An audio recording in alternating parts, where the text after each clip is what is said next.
Alrighty, let's get started. Lesson 1. So the IA has been divided in this chapter into 4 major topics. We're going to look at planning, then we get at preparing, which is designing the resources, they analyze, then they present. So 4 basic topics to break it up, and this is what we're going to look at in this first topic. So right in this video I'm going to explain just the first lesson, choosing a study. Really, the purpose of this is we give them time to find group members, or if you're assigned in the group, you can tell them what group they're in, and they should be able to choose a study and do a little bit of research and find the details about that. And also, I would really recommend that they really try to find the full original article of the original study. Of course, I can't put them in any of these resources for copyright reasons, but most of them should be allowed to be able to be found on Google Scholar. And I made a point in the textbook of including studies that you could find the full original versions too without having to pay for them. So some of them, like the Stroop Effect from 1932, you might not find the original, but York Classics has some good resources. So if not the original, then some other credible source.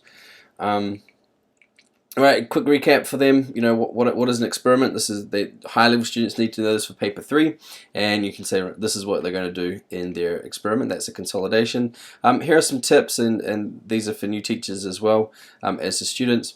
You know, really keep it simple. The students, they always get in their mind, they get these big elaborate plans of what they're going to do, and you just don't have the time. So just keep it really simple, really basic. And you know, if you're a new teacher, there's nothing wrong with just, you know, even limiting their choice, or maybe even telling them what studies they're going to replicate for your first year. That would be fine. And yeah, keep their notes as they go. Use credible information. Yeah, that's basically just the background research notes. I don't want to swamp them with too many tips in the beginning. Now this is just a little bit of a hook.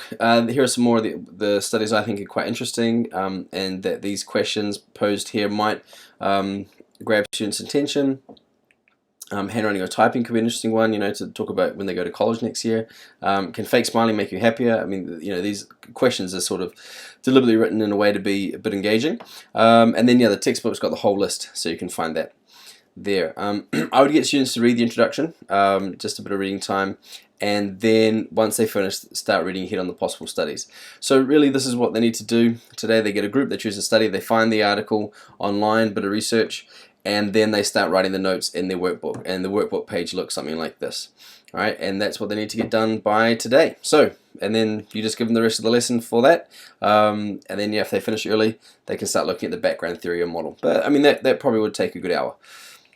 Alright, so that's what they should have. And then, and you'll notice that the recap in these lessons are pretty repetitive, but that's because, you know, we don't want to, the students should know what they have to do, and we really want them to self-direct throughout the process, so they write down their own homework so they're getting everything done. And then, right, next lesson, we do a little bit more research. Cool.